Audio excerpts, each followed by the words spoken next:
The artifacts. The artifacts. You in the presence of a legend right now, so stand up. Don't violate, cause you get blamed out. You in the presence of a legend right now, so stand up. Sins bestowed on the guy from that garden in the sky. Now I rock with Marco down the block from the stop. This is Master and I'm with MoneyMonstersInc.com. I'm sitting here with hip-hop producer Marco Polo, and you're watching HoodGrown Magazine. Tell me what's wrong. Hey yo, it's getting crazy, man. Tell us who you are and where you're from and what you do. Small introduction of yourself. What up, Marco Polo, producer from Toronto originally, but currently residing in Brooklyn, New York. I've been here for about 12 years. Yeah, man, I moved to New York 12 years ago to get the music thing happening. And here I am today, doing my thing. How long have you been producing beats and what artists have you worked with? I've been producing beats since I would say 99, 2000s when I got my first MPC. I definitely didn't put out my first records until about 2002. I produced for Rakim, Big Daddy Kane, Large Professor, Scarface, Talib Kweli, Pharoah Monch, to name a few. Your resume is pretty tight. Can you share some of the stories that were a turning point in your career that made you feel like this is that you made it? This is your destiny. I mean, even after 12 years, I don't know if I've made it. I've definitely had a lot of success and got a lot of love from my peers and people I grew up listening to, showing me love, and definitely just lovers of hip hop. So, I mean, if you base it on that being a success, then definitely I've had success. But in terms of made it, I'm still grinding every day, working on new things, and will continue to do so. But your debut producer album was Port Authority in 2007. Tell us how that came about and the chemistry of working with different artists to put your own vision together for your album. Definitely. I put out Port Authority in 2007 with Soul Spasm and Raucus. And I guess I took a little bit of a different approach being a new producer. A lot of people focus on chasing placements with people and just working on other MC's albums, but I wanted to kind of do an album. It was definitely inspired by P-Rock when he did Soul Survivor, except I don't rap, I just do beats. So I basically, once I got a little bit of buzz for myself in New York, I started reaching out to a lot of MCs I wanted to work with, and I was building relationships with a lot of people at the time, like Master Ace, and I just started making songs. You know, I started working with people and they would do joints for me, and then essentially I had a bunch of songs and I turned it into an album. And that's how Port Authority happened. Yeah, and it came out and people definitely liked it. You know, if you've never heard that project, it featured Cool G Rap, Large Professor, Master Ace, Cardinal Fashao, Ed O.G., Buckshot. You know, there's a lot of good artists on that project. In my opinion, I believe it's a classic album. Thank you. You get a big credits from DJ Premier, and having that type of lineup at the time, it was crazy. Not to mention, a lot of those records, if you play them now, they're still relevant. Which brings us to one of the latest projects, Port Authority 2. Talk about the latest project, who's in it, what made you decide to work with these artists, what's your favorite cut on Port Authority 2? Cool. Yeah, definitely. I have 3 albums right now. It's a little confusing to a lot of the people out there because I basically have new Port Authority 2 that I just gave away for free online. It's also going to be available on vinyl and CD, but I gave that away for free, and that features Rakim, Big Daddy Kane, Little Fame, The Artifacts, Tragedy Gaddafi, Large Professor. Then I got an album with Hannibal Stacks of Gangstar Foundation and the group Forbid. We did an album together called Seize the Day that just dropped. And then I have PA2, which you just spoke about, Port Authority 2, which is called PA2 The Director's Cut, and that drops July 2nd. And that is the official follow-up to Port Authority that I released in 2007. Port Authority 2 features Styles P. It's got a new Organized Confusion joint. It got Ono and Alchemist, which is Gangrene. It has Master Ace, Pasta Noose, Lil Fame. Who else am I missing? AG, Malcolm and Martin, Rod Digga. It's got a lot of people. I really wanted to step it up for the sequel, and I feel like the beats definitely showcase my growth as a producer. And yeah, I recorded so much music for Port Authority 2 that I had enough material to make a whole separate album, and that's how New Port Authority 2 came to be, and that's why I gave that away for free, because I feel like I was out of the mix for a minute, and I wanted people to get familiar with the new stuff I was working on, and so I just gave it to the people, which is definitely a new approach for me, just to give stuff away for free, but, you know, it seems to be working good and people are enjoying it, so yeah. When are you shooting the music video? How many singles you planning to put out? Port Authority 2 comes out July 2nd. The lead single from that is a song called Guru, which is Talib Kweli and DJ Premier. It's a tribute to Guru of Gangstar. We released the single, just the audio, on the 2-year anniversary of his passing, and we shot a video for it, and that should be coming out by the time this interview airs. It'll definitely be out there on the internet. And yeah, so that's the lead single for that, and then I don't know what the next single will be from PA2 because it's a little too early, but I'm working on that right now. Being that you're from Toronto, a lot of your production got that NY hip hop sound. Who were your influences? How did it help improve your craft? Definitely, I'm definitely from Toronto, Canada, so I grew up influenced by the East Coast boom bap sound more than the West Coast sound. Although I love West Coast stuff, I'm definitely an East Coast influenced producer. In Toronto, I was inspired by producers like the Grassroots, shouts to Mr. Attic, my boy DJ Sirius. These are all local Toronto and Canadian dudes that were doing it real dope. And then of course, a lot of the legends in New York like P-Rock and Large Professor, DJ Premier, you know, the Beat Nuts, Digging in the Crates, Eric Sermon, you know, and tons of others. I could go on for days. But those are definitely the producers that influenced my sound to this day. How do you feel about the evolution of the hip-hop sound in the South? And is there any particular artist from the South that you would like to work with? Definitely. There's lots of artists from the South. I mean, is ATL considered the South? I think it is. So, you know, I'm a huge Outkast fan, and Goody Mob, CeeLo, Ludacris. I would love to work with all those artists, and I love the music that they've been bringing over the years. You know, 'cause that's the one thing I used to love about hip hop is that, you know, the West, the South, New York, like everyone had their own sound and it added diversity. So I definitely appreciate all types of hip hop and the areas it comes from. So yeah, I would definitely like to work with some of those artists. What's your whole setup in the studio when it's time to create a beat? Equipment, atmosphere, walk us through that. Do you have to be in a certain state of mind to create your beats, or is it something natural, like riding a bike? Yeah, I mean, we're in the lab right now. It's not a high, expensive, high-end setup. It's very simple. I got my MPC. It's actually a new MPC because the old one I had was so beat up. I couldn't even see on the screen, so I got the new joint. The blue is a Akai MPC 2000 XL. It's the only sampler I've used since the beginning of my production career. And I got the laptops here with other programs to play music. I definitely mess with Complete, which is a Native Instrument sound library. It's got a lot of vintage sounds that I like to use. And then of course you see the turntable over here. You know, I stay digging in the crates and collecting records, and that's a big part of my production sound. You know, and mixing that with the new digital emulation of some of the vintage sounds. So, in terms of inspiration, I just get up every day, and however I'm feeling, usually end up being channeled into the beats. So, you know, and that's why I wanted to move to New York, because being in Brooklyn, it definitely has a vibe, and it inspires the music. We know you also done a lot of collabo albums with Brooklyn's artists, right? Plus other like Pumpkinhead, just to name a few. Do you do a lot of DJing outside the producing beats? I'm glad you asked that, because I'm not actually a DJ in the turntable setup. And shouts to all the dope DJs I know, like Preem and Revolution and Shiloh. I definitely perform live, and I tour with Master Ace, and I run his live show.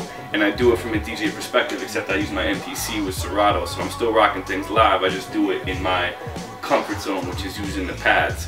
So I definitely have done gigs in Brooklyn where I've rocked music and I do sets. I just do it with the MPC instead of 2 turntables, because I didn't start on turntables or DJing, but I still rock live using the MPC. How do you feel about the whole digital and download music world compared to what it used to be from your life experience as a music producer? I mean, it's changed a lot. There's cool things about the digital world. Like, I'm embracing it right now. Like I said, Newport Authority 2 I gave away for free digitally, which is a very new approach for me and a lot of artists.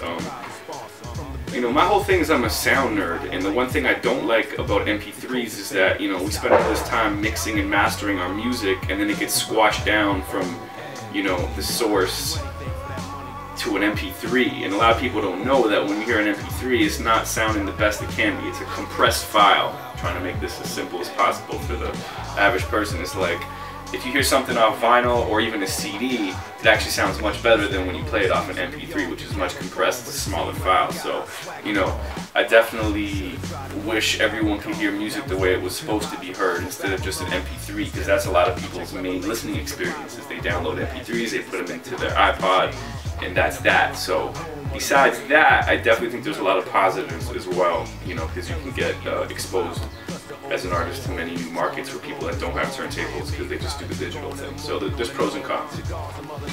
Do you think that the digital music technology has somewhat taken away from the core of the learning process of becoming a producer or musician? Yeah, I definitely think the digital world is taken away, especially for young producers. I think now, you know, we have this whole philosophy with producers, especially the ones that follow the golden era, is that we dig in the crates. We go shopping for records, find the original breaks that a lot of classics were made on, and I think a lot of young kids are missing out on that whole phase of the production, buying records, and they're just going online. Which is cool, because I go online too and I get my e-digging on, but usually if I find something online that I want to use, I go buy the record, and I put my time in the crate, so I've earned that right to do that. But I think it's important for young kids to go and get their fingers dusty, producers specifically, and learn about records that way, and that's how I learned about a lot of stuff that was used, is I would go buy records and find something that somebody used on a record, and just be like, oh, they got it from there. And it's just like a great learning process, and just something to be said about the sound of sampling off vinyl is missing, because a lot of kids are like sampling off YouTube and just straight MP3s. Like I said, I'm not knocking it, but there's, you know, I think it's important for producers from my generation to educate up-and-coming producers on the option of learning about where some of these breaks came from. So for up-and-coming producers, there's no right or wrong answer like to how you approach music. Like, I guess the most important thing I can say is just do what you love to do. If you sit down, you know, in the studio and just make the music that you feel, that's the most important thing, and the rest will kind of happen. I wouldn't concern myself too much with what everyone else is doing, what's hot, because then you can get caught up in sounding like other people. Like, sit down and just make beats that you love, and that passion will definitely translate with A&Rs and other artists, and they'll see, you know, your talent, and, you know, try and bring something a little unique and different. You know, we have a DJ Premier, we have a Just Blaze. We don't need another one, you know what I'm saying? Be you. You know, it's just great to be influenced by producers, and I definitely am. And when you start off making beats, you're gonna make beats that sound like somebody as part of the learning process, but eventually you'll come into your own style, and, you know, you kind of want to develop over time a signature sound. Is there any upcoming business ventures? My company, Spaghetti Bender Music, is always working on other things besides music. You know, besides producing albums with one MC or my producer albums, I'm also doing a lot of stuff for movies and TV. A lot of people don't know I just scored the theme song for the Brooklyn Nets that plays on the Yes Network. So anytime you watch a Nets game, Marco Polo music plays throughout the whole broadcast for this season and the next. So I've always been dabbling in other realms of music, and it's actually a way for me to make money and sustain my living. Because a lot of this independent music isn't a jackpot of money, you know what I'm saying? I do it because I love it, but doing something like the Nets or music that plays on MTV shows in the background, that'll, you know, generate revenue so I can keep doing all the passionate pet projects that I love. Now, we all know hip-hop is a culture, a way of life. With that said, what does your fashion wardrobe look like? Are you a sneakerhead? What kind of wheels you got, or anything like that nature? Yeah, definitely. I'm not a huge sneakerhead. I definitely, when I first moved to New York, I was into sneakers a little bit, and I would go cop, you know, special edition Dunks and stuff like that. But I'm over it. I'm so over it, man. And I love, you know, I love nice shoes and clothes. And shouts to Stussy. They hooked me up with a lot of clothes and Animal Bikes out of Jersey. They send me a lot of gear. But yeah, I'm over it. It's not something I'm gonna go line up in front of the store for 3 hours. No car either. Where I'm living in Brooklyn, parking's a mess. So for me, it's no point to deal with all that. You know, maybe if I was living in Toronto, I would have a whip. But for where I'm at, taking the subway is much faster than driving around. Yeah. So. Okay, what is the ultimate goal for Marco Polo in 2013? The ultimate goal for Marco Polo in 2013 is to promote these 3 albums I've put out: Newport Authority 2, Seize the Day with H Stacks, and PA2 The Director's Cut. I think it's harder these days for independent artists to promote and market their music. It's not the same. We're not on labels with big budgets that give you one-page ads and advertisements on the highway, so I got to work a little harder to let people know that I'm actually putting out music and it exists. So that's definitely my goal this year, is to tour. I'm going to Australia in June with Master Ace, and be touring Europe this summer and the fall, and just letting people know that music exists. And besides that, work on new projects, and like I said, other ventures like music licensing, theme songs for shows, and yeah. After PA2, what's next in the lineup for Marco Polo? Definitely always working on music. Me and Torre might start working on new music and see about doing a follow-up to Double Barrel. Me and Master Ace have plans on doing an album together. I'm working on Pharoah Monch's new record right now. We got 3 joints that are real crazy. So definitely do that, and I'll probably do another project with another MC. Things just kind of happen naturally, so I'll wait for that to kind of develop. And like I said, I'm also looking to do some new stuff to work with some more vocalists and do some joints with some singing, because I've never really done that in my career, and I love all types of music, so I want to kind of flex my my producer skills and start getting into some production like that. Okay. Give everyone your contact info and how they can get in touch with you: Facebook, Twitter, website, email, phone number, etc. Definitely, all business inquiries, Marco Polo related bookings, marcopolobeats@gmail.com. I definitely don't just work with anybody that offers me money. I'm not that dude. Best thing to do if you're interested in working with me as an MC is send me a track so I can check it out. If I'm feeling it, then we can definitely build on working. Twitter is Marco Polo Beats, Instagram Marco Polo Beats, Facebook is Marco Polo Beats PA, SoundCloud is Marco Polo Beats PA, Vine is Marco Polo Beats, the website marcopolobeats.com. I just fell asleep literally naming all those social media outlets, so I'm definitely not hard to find. Definitely hit me up, and people that do hit me up on social networking like Twitter and stuff, it's much appreciated to hear from the people when they, when I see them liking the music and letting me know. I read everything, so thank you. Thanks again. Best of luck to you. Appreciate it. Once again, I'm sitting here with hip-hop producer Marco Polo, and you're watching MoneyMonstersInc.com. Right now it's an exclusive from PA2 The Director's Cut, which is Port Authority 2, dropping July 2nd. I'm going to play you a joint I got with MC8 and King T called West Coast Love with DJ Revolution on the scratches. Yes, sir. You're ready. The nigga ain't in the building. With KT, let's go get him, man. Try to take him back to Compton. For sure. West, boss up. I'm here to regulate like I was a millionaire. That's all I can give you. That's it. That's it. Just a taste, man. Thanks for coming and hanging out with me. I really appreciate it. Definitely check out for all 3 projects. Peace. The artifacts, the artifacts, the artifacts.